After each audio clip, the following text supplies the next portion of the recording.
मेरा नाम वीर मात्रे है। मैं जरंदेश्वर के पास एक गांव से हूँ। मैं गर्दन तक कर्जे में डूबा हुआ हूँ। अगर भूल से भी पैसा आता है तो वो कर्जा देने में चला जाता। मुझे कुछ नहीं है तुम्हारे पास। आइडिया है, बिजनेस आइडिया। एयर भारत का आज का एपिसोड है बहुत ही खास क्योंकि हमारे साथ हैं बहुत ही खास guest captain G R Gopinath. ये खास इसलिए है because captain G R Gopinath is the person जिन्होंने एयर डेक्कन की फाउंडेशन रखी।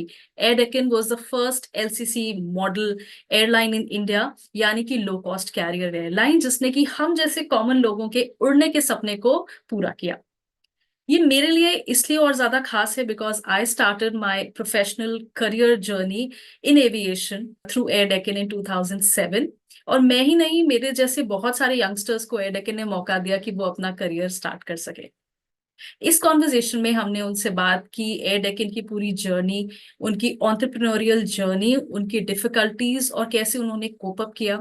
इस पूरी जर्नी में उनके स्पाउस का क्या रोल था, और बहुत ही इंपॉर्टेंट और इंटरेस्टिंग बात कि उनकी मूवी आ रही है 12 जुलाई को, सरफिरा, जिसमें none other than mister Akshay Kumar is playing the role of captain G R Gopinath on the big screen.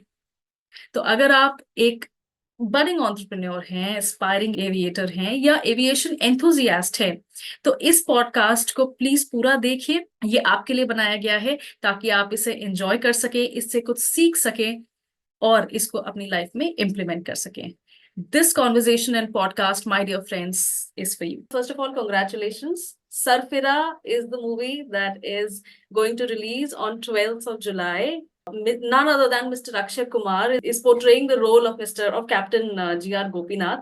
In America, on a Southwest Airlines, there was a guy sitting next to me.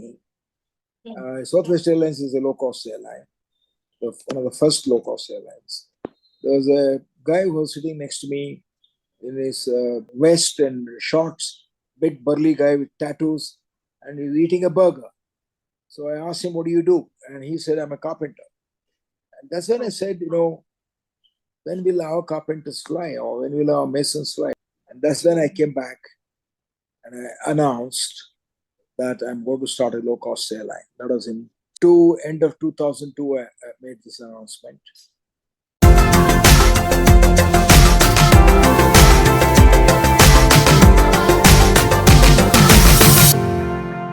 So, Captain G.R. Gopinath, thank you so much, sir, for giving us your valuable time and coming on Air Bharat. First of all, this is a very surreal moment for me, and it is a fangirl moment, I think. There are very few people whom I take as an inspiration, as a legend, whom I've looked up to, and you are one of the most special people in my life, sir, because I was 19 when I joined Air Deccan as a cabin crew, and that was my first job ever. So thank you on behalf of all of those people for whom you have shaped the careers, their life, because at that age it's such a tender age that it is not just the career that you make, it is an entire personality that you have nurtured, an entire generation that you have nurtured. So thank you so much for that opportunity. Thank you. Appreciate that. Thank you so much. Yeah. So talking about Air Deccan, sir, I would like to start with that. So can you share that moment, that pivotal moment when you decided that you would open an airline or you would go in this direction? What was that moment and what inspired you to do this? Before the airline, as you know, I had set up the helicopter company. The company was incorporated in 95 along with another buddy friend of mine, ex-army people. And Captain Samuel was the one who was my first partner. We founded the company, but it took us. Then Jayant Povaya and Vishnu Rawal joined, my NDA batchmates. So amongst them, I was the entrepreneur and the others were professionals. So it was a nice, happy marriage. But it took us 3 years to get the license. The reason I'm telling is that everybody knows about Air Deccan, but these seeds were sown much earlier when I set up the helicopter company. And as you know, it was a license, Rajan, and even today, a lot of things in India have changed, but still you want to start in a big business or even a small bakery or a hotel. Too many bureaucratic hurdles, political hurdles sometimes, and various obstacles that come your way. And like for any entrepreneur, big or small. And it is always not just the passion to the point of madness that should possess you. You should become one with that passion. Not only that, but I think what's more important than that, and more important than the talent that everybody has, because talent is a gift that you get by God or by your parents when you're born. But what's important is the persistence to continue, when things go bad or things don't happen in the time frame that you want to achieve anything. So this persistence, not to give up, is, I think, key to achieve anything, whether it may be as an entrepreneur or as a scientist or as a musician. You need to have that persistence, because if without persistence, if you have all the other talents, it's of no use. So it took us 3 years, and we were hardly had any money. We just had small savings, but we never gave up. I never gave up, and my friend also had a good partner who backed me up, stood by my madness. And so we had to keep going to Delhi. It was not easy being in South India to go to Delhi every other day. So we never had any kind of, we'll do it for 6 months. If it doesn't work, we'll go back to our jobs. So we said, you will keep going till the goal is achieved. You will not stop. You will not stop till you realize what you have set out for. And finally, at the end of 3 years, we got that license to start, which was a one line. It said the Ministry of Civil Aviation has no objection to start your non-scheduled airline. That's how we started with the helicopter company. And of course, that was just the first obstacle. As Nelson Mandela said, that when you climb, after you reach the top, you realize that you have more mountains to climb. And that's how it is all your life. And you have to keep climbing, right? You can take a small rest, but you have to keep climbing. So we had now the license, but we didn't have pilots, we didn't have the helicopter. So we didn't have any investor. So to cut the story short, which is there in the movie now, which is now also there in my book, where people who are keen may read that. It's in more detail there. Finally, you have to have a dream, right?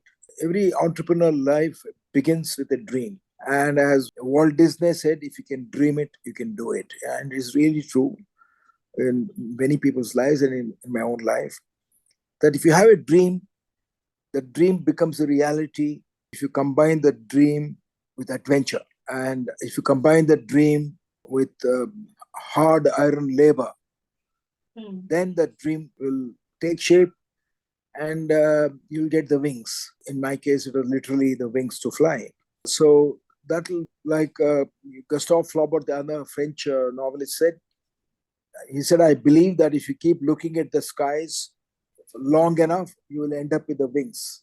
So we received the wings because you have the dream and you have the energy and you have the passion and you have the, license now, or if you have the talent, but somebody else has the money, right?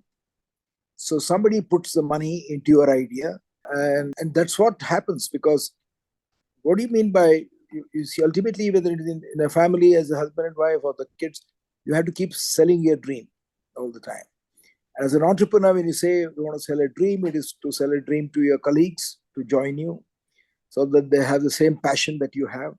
Because only if you have the passion, but they don't have the passion, it will not work. You need to also sell the dream to the employees to join the company. You need to have the dream to sell the dream to an investor. And when an investor invests money, when you sell him dreams, what he gets in return is the shares of the company. So you give him some part of the shares, or what they call as, he gives you equity, and you give him equity in the company. And that's how we started. At the end of 3 years, we got, those days we didn't have venture capital like you have today, but we discovered these venture capitals in a very non-conventional way. So there was a gentleman who was a almost uneducated person who had come as a refugee from Pakistan. A Sindhi gentleman had made a success of his life. And so he put some small amount of money. Now you won't even believe, And then we started with some 15, 20 lakhs to get started. And then eventually we gave some shares and somebody else put a little more money and we put some more shares. And then we started with one helicopter. And by the end of, I think that was in 1997, to be precise. 1997 September, we started with one helicopter from the Jaipur airfield. We had no building there. We had put a tent there for a reception and 2 security guards, and the helicopter was in the open air. And with that one helicopter from the Jaipur airfield with a tent for our reception, come kind of a make-do office, we started with that helicopter, one helicopter. And many times, people even today, you will complain, when you get some people to join you, they look at the buildings, they look at the other facilities that you have. It was true then, it is true today, it will be true tomorrow. Those buildings do not make the company. Of course, they eventually help to house people and things like that. But if you look at anybody's story, where it could be Steve Jobs of Apple or Microsoft, they all started in the garage and then eventually grew the company. So it is not resources that is important. It's being resourceful, right? If somebody has a lot of resources, either in your own family as children, but low aspirations, low dreams, low on hard work, low on dreams, but a lot of resources, that is usually a recipe for disaster. If you have low resources, but high dreams, one is a lot of resources, hardly any dreams. The other one is hardly any hunger for success, but lacking in passion, which automatically happens because you have so much of resources, you lose all that. But on the other hand, if you have very high dreams and very low resources, but you are resourceful, that will take you to success because you're going to make it work. If you don't have next month's rent, when you don't have next month's food on the table, when you have, unless the customer gives it to you, and you don't have fees for your children, then you'll make sure you're going to work hard and the customer will pay you, right? So it's customer who pays you. The customer is the one who pays the employees. As Sam Walton very famously said, the customer can fire any boss. He can fire the company's boss because he can decide to spend his money elsewhere. He can go elsewhere and spend his money, the customer, the smallest customer. Right. So you need to have that commitment and passion and dreams. And that's how we got some funding and we started with one helicopter. And by the end of 2003, or rather end of 2002, because 97 we started, in 5 years, we had something like about 10 helicopters. And we became the largest helicopter company. It's a small, but still the largest helicopter company in India in the private sector. Smaller than the Pawan Hans, but in the private sector, we had this one. It was that time when I was going around in the helicopters sometimes. I was coming from Himachal Pradesh because the helicopter had gone for elections. I was coming back from Himachal Pradesh along with my buddy, Colonel Povaya, who was the pilot. It was coming empty, and I said, he said, why don't you join me? We can fly back together. So I went to Himachal, and in fact, that helicopter had just finished some campaigning for Mr. Modi that time. He was not a chief minister. And so he had flown Mr. Modi, and then I was flying back. And on the way back, I saw there was a new India. There was a new India when I started the helicopter company. But that India had again changed when I was back in that helicopter, because wherever we are flying, I could see something which was shining when we came over villages. So I said, Giant, can we fly down a little lower? Let's fly down a little lower. And when we went down, and then we found that they were all large dish antennas.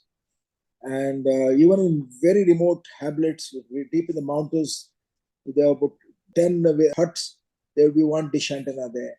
There was some entrepreneur who had thought that are the early days when satellite communication had come, and instead of the Doordarshan towers, which had to be physically put somewhere, now the signals from the television could come from the sky, and somebody captures it in a dish antenna in a village. So An entrepreneur collects 1,000 rupees from 20 people in the village, puts a dish antenna, and for about 150, 200 rupees, you were getting, even in those days in 2002, you were getting these movie channels and Kannada news channels and Kannada serials and things like that. So I said, my God, it's a new country. It's a different country. So wherever I went, right from there through to Bangalore, where the mountains and hills, I found this. And then I went to my village.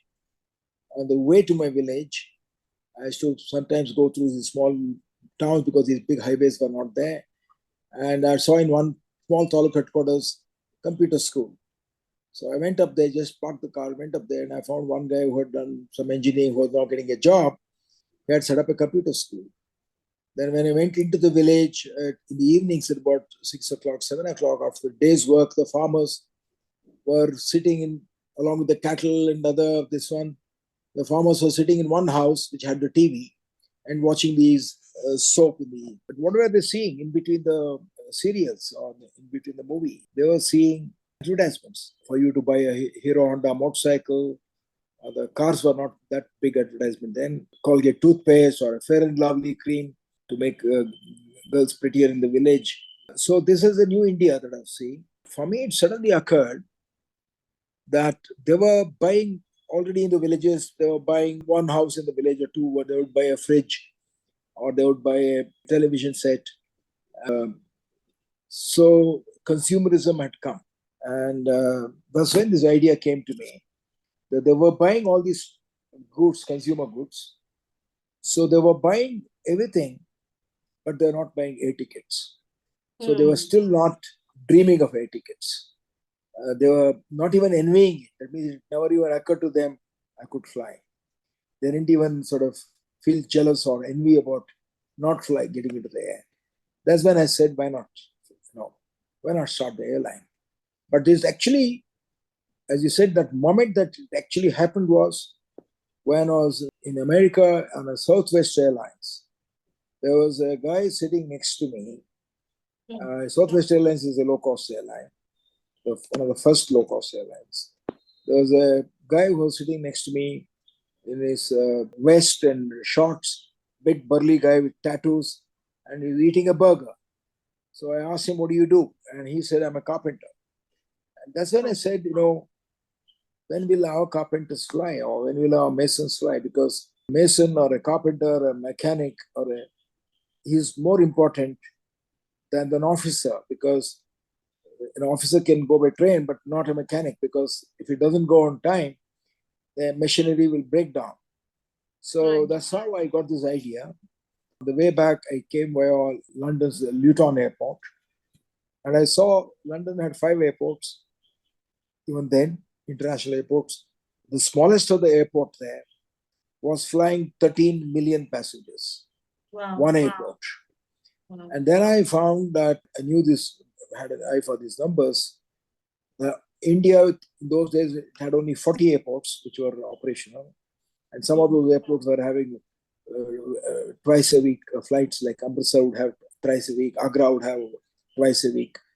Many cities didn't have direct flights.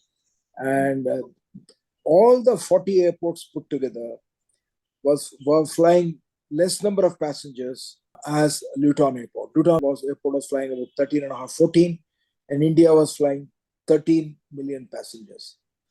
And then that's when I said, oh my God, I said, you don't need to be a genius or an aviation specialist to realize that even if I convert a small fraction of this population, we already had a population of about 150 million middle class people.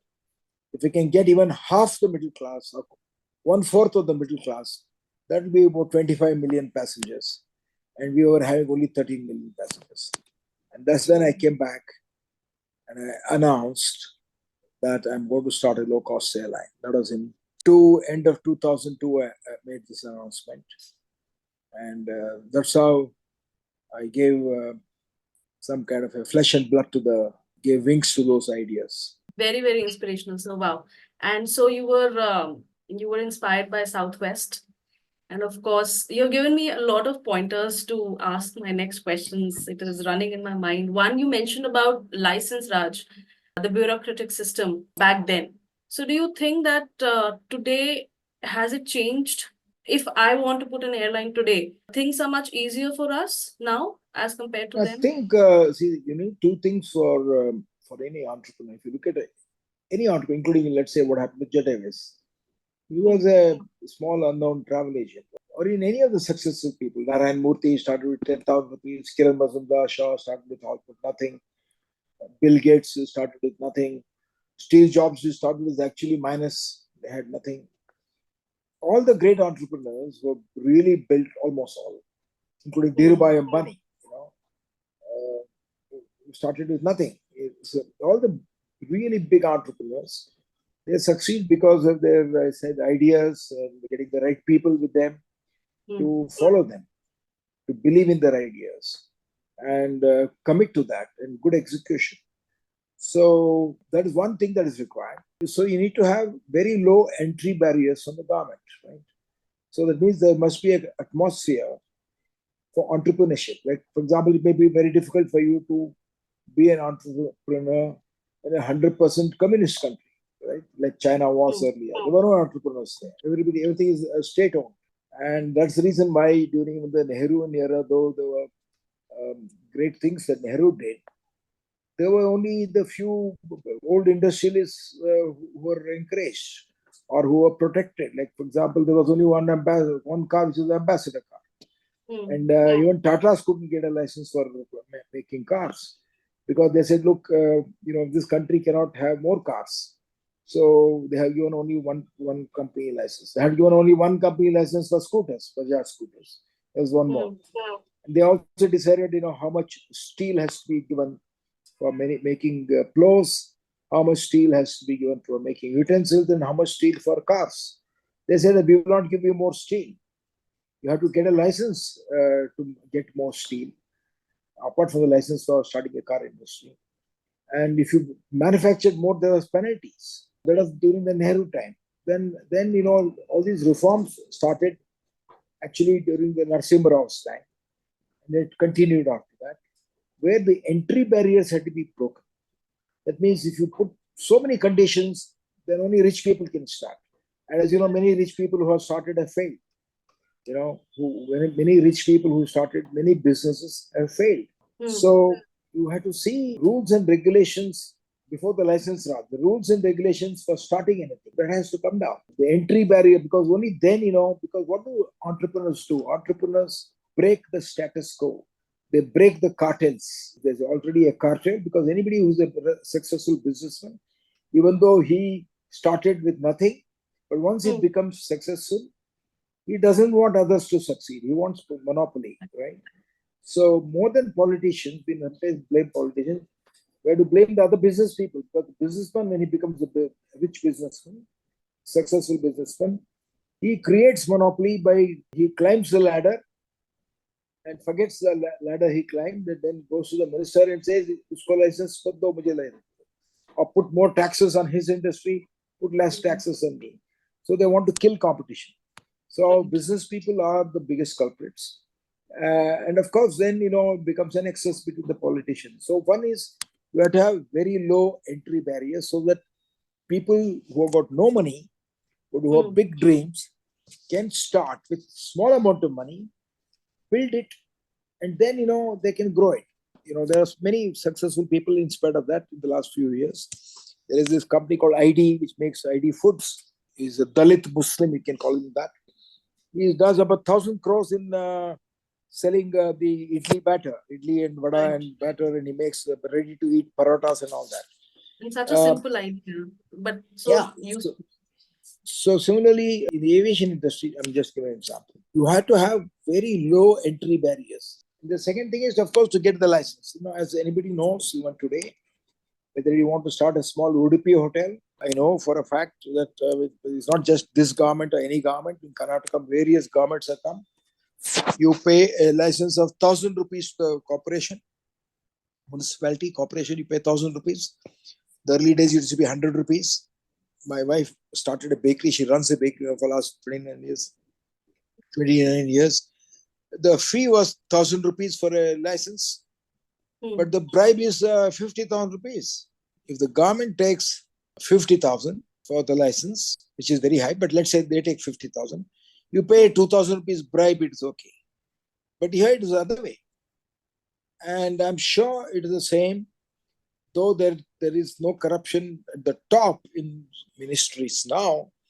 But I think at the lower levels, there is a lot of impediments for people to start any venture. And anybody, since you're in aviation, you talk to anybody who has tried to start a venture, they find it very difficult. There is more bureaucracy in safety. There are more maintenance than what is prescribed. I'm just giving examples. Anybody will tell you that. Any pilot, any engineer who's working in the operations department or the Right. engineering department will tell you. Then what happens is it only helps the powerful. It helps the big airlines. It don't help the startup airlines. So therefore, we need to continuously break down the entry barriers and continuously make it easier to start the business. Even today, in the ease of doing business, India is not high in the ranks. We have to be high in the rank. Where Global Index should tell you from the non-political people who make these gradings that the ease of doing business in India, we are not high in the index like as it is in other countries like USA or various other Western countries. So we Right. need to change that. And but of course, as an entrepreneur, it is your job to work with the government because bureaucrats are bureaucrats everywhere. It's not that the regulators in the FAA is easy in America; they are also strict there. But in India, a lot of rules and regulations have to be changed.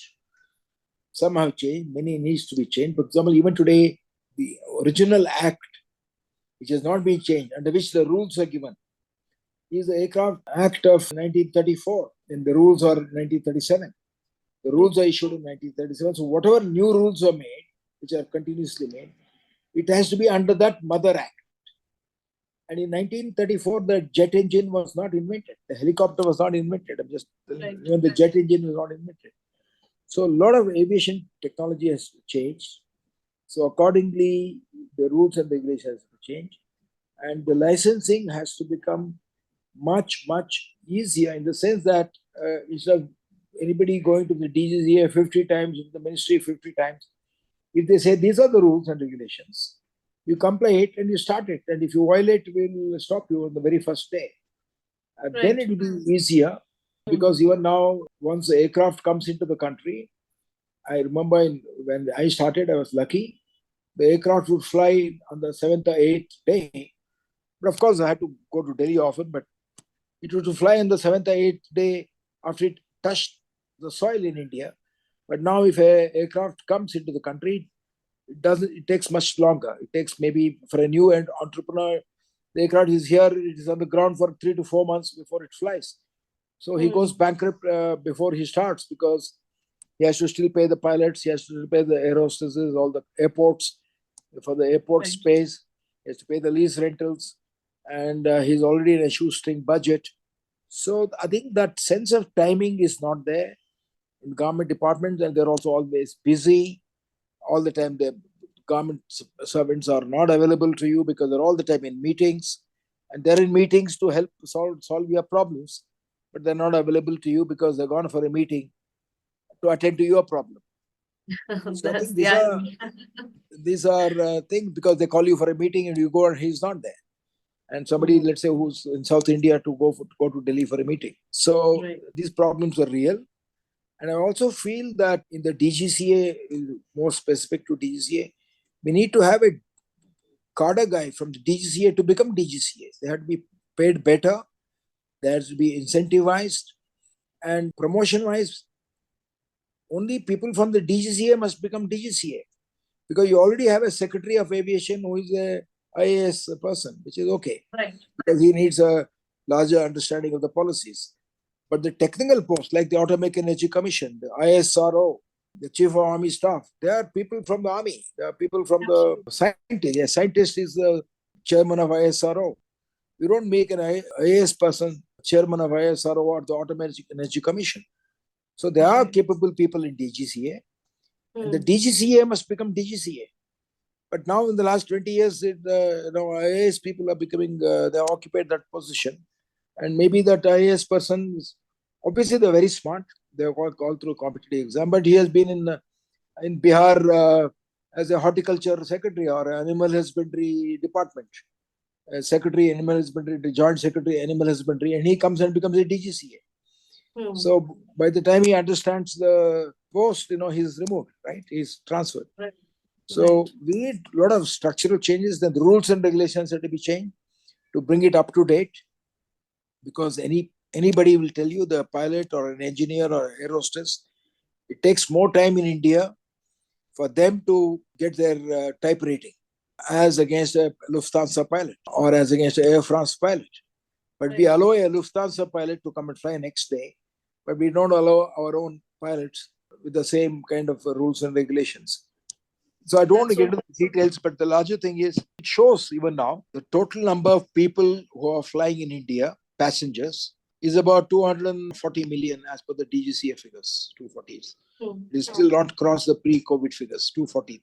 And that is not 240 million different people, what they call as bums and seats. These are 240 million tickets. That means somebody flies 5 times a month, somebody flies 6 times a month if he's a salesman. If he's a politician, he flies 10 times a month. So that number is 240 million. So the actual number of people who can afford air travel today, even today, is about only 40 million to 50 million who fly 3-4 times a year. Some fly once a year, some fly once in 6 months, some fly once in 3 months. But most of the numbers come from these frequent flyers. So 50 million people flying on a country, or 40 to 50 million people flying and making 240 million tickets is very shameful figure, because it is comparable to many African countries, sub-Saharan African countries. That means only 4%, less than 4% of India is traveling by air. Connectivity not only of internet like what we are talking now, or the television, or the newspapers, rail and road and shipping, also connectivity of airlines. Because when airlines go to small towns, 2 things happen. One is investments will go there. Investments will not go into rural areas if aviation doesn't go there, whether it is tourism or industry.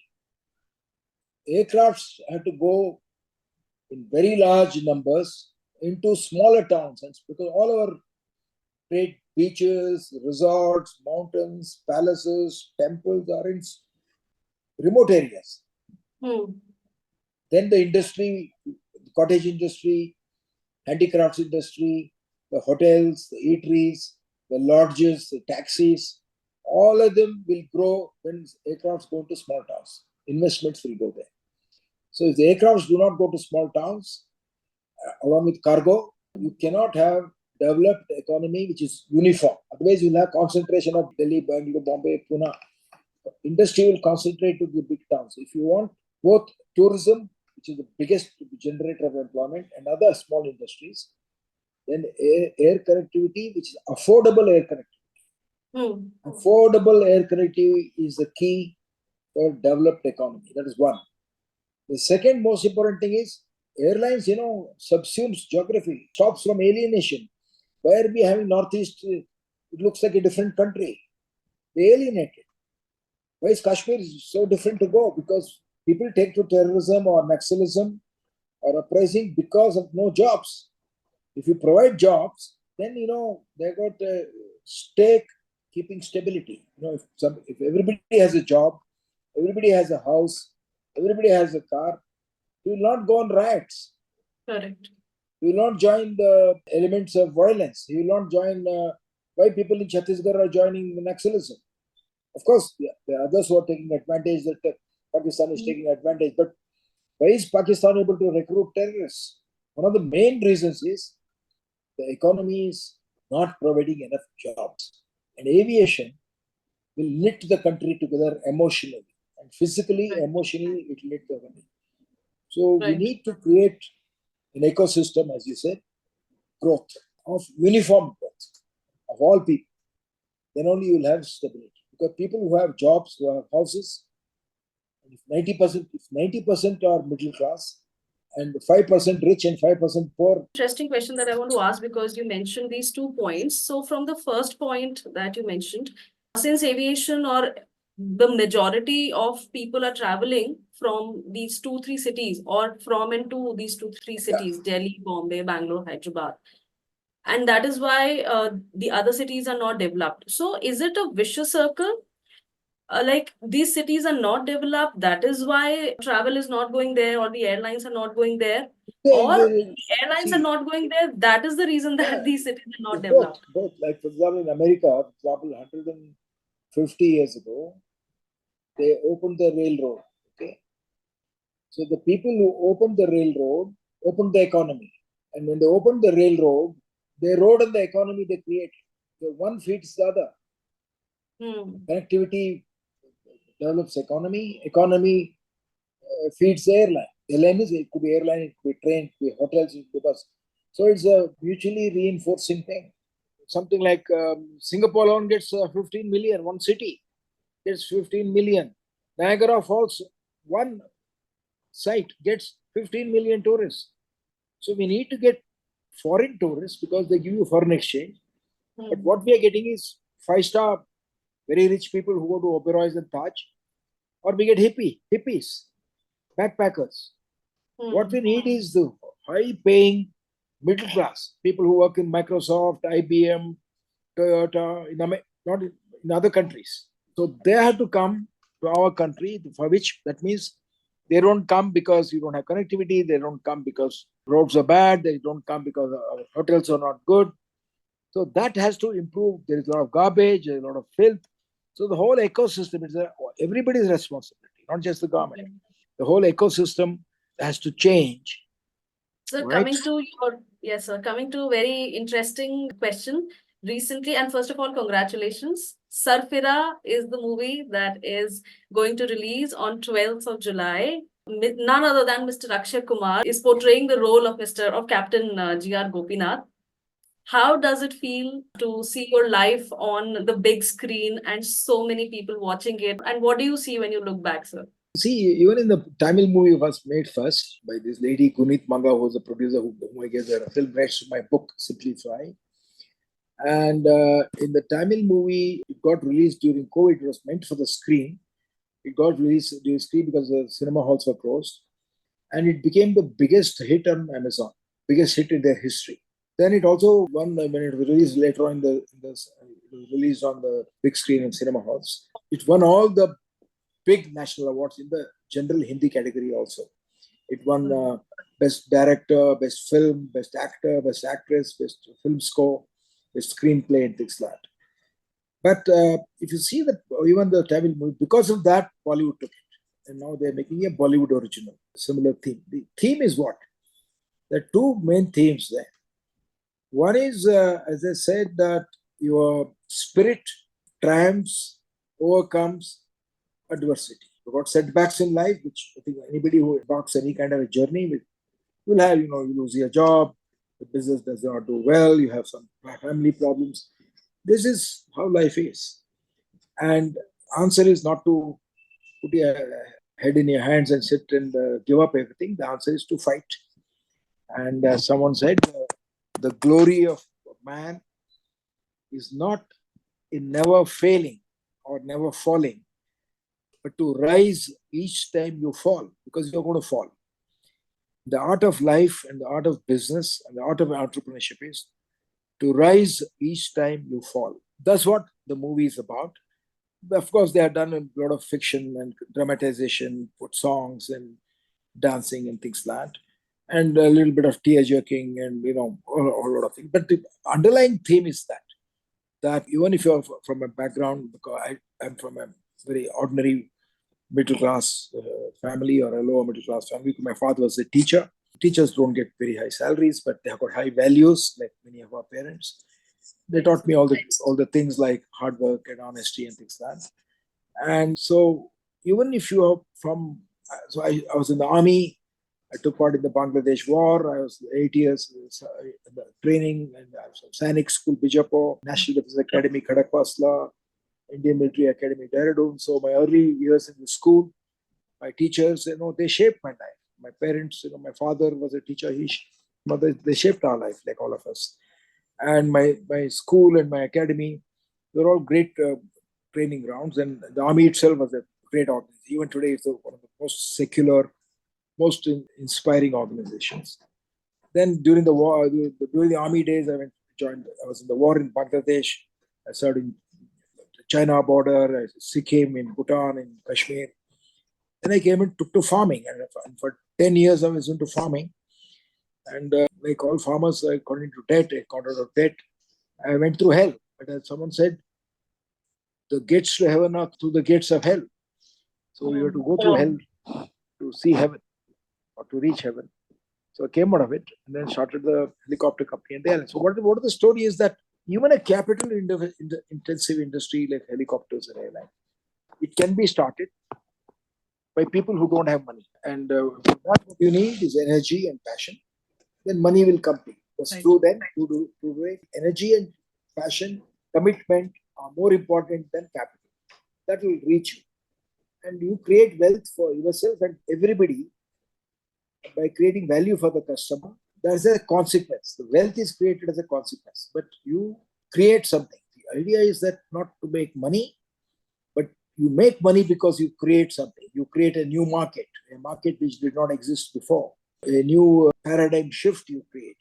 You create a completely new industry, a new market. You destabilize the cartels, you destabilize the established players. And that's what the story about. And you can succeed, right? Without bribing. I did not bribe anybody, either in the Ministry of Civil Aviation or the DGCA. I had some problems, but there's always somebody who will help you. There's always somebody who opens the door. Somebody in DGCA says, Captain, I want to help you. And somebody in the ministry said, yes, some minister, even amongst ministers, somebody will open the door for you. You say, okay, somebody else will, some of the big industries will give me money, but I will not take from everybody. So there are good people. So you have to believe. You can't be only critical. You have to have the courage to criticize, but you have the magnanimity of spirit and heart to admire the good things, admire good people, admire great people, even amongst bureaucrats. Even because I wouldn't have succeeded if some bureaucrats had not helped me. I remember many IAS officers and DGCA people who helped me, or the Ministry of Civil Aviation people who helped me, and my friends who helped me. So the success of Air Deccan was not because of me. I was there in the front, but it was because of the thousands of team players and my partners and my colleagues who all believed in the dream, right? Because they believed in the dream and did it on their own. It became their airline, and therefore it became the people's airline. So my success is entirely owed to my employees, most important. All the employees, from the ground handling guy in the field to the pilot and air hostess, everybody, and the engineer. Not just one out. Because if even one person doesn't do a good job, let's say he loses your bag, your life is hell. So everybody is important as well. The second thing is, you also need the support of your family. But in this movie, what they are shown in the Tamil one, I think the Hindi also is, which are not fully seen, that a wife in India normally is who is always supporting the husband's dreams. What has come out so beautifully in the Tamil movie, and hopefully in the Hindi one, is that the wife can support the husband, can give also inspiration to his dreams, can support him. But most important, she takes care of the family when you are like a madman going all over the place. But more important, she can also keep her own identity. She doesn't have to become subservient. She doesn't have to lose her identity while supporting the husband's dreams. She can keep her own identity. And in my wife's case, she became an entrepreneur in her own right. Small business, but very successful business. She set up a bakery when the children were to stabilize and my airline got stabilized. Just before the airline started, just when I started the helicopter company, she started the bakery, and now it's 30 years now. She's running it on her own. So, the story there is that a woman can be a support without losing her own identity. It can be a big support to the husband, can also be part of the husband's dream without losing her own dreams. I think these are the two messages. So that is also very, very important, and that's also comes out in the movie in the sense that the wife, of course, the husband has a role there to show the magnanimity, to encourage the wife to become an entrepreneur. Of course, when the husband travels, the wife travels, things can go wrong in various ways. But then, it's her life and she must be able to stand on her own feet. I think the key to woman's identity that she must be a woman in her own right, and she must pursue her own dreams and her own passions without breaking the family. Right, sir. And each other, both of them have to support each other. Then only it is a beautiful, companionship for life. Right. Okay. All right. Sir, I wish you all the very best. I am going to see this in the theater with my entire family. And I request everybody, all the audience that is watching this, please go get inspired. Sir is a living legend. और India से है तो ये तो बनता है. I will say this in Hindi. तो ये देखना तो बनता है. I wish you all the very best, sir, and thank you so much for taking out your valuable time and talking to us. Jai Hind, sir.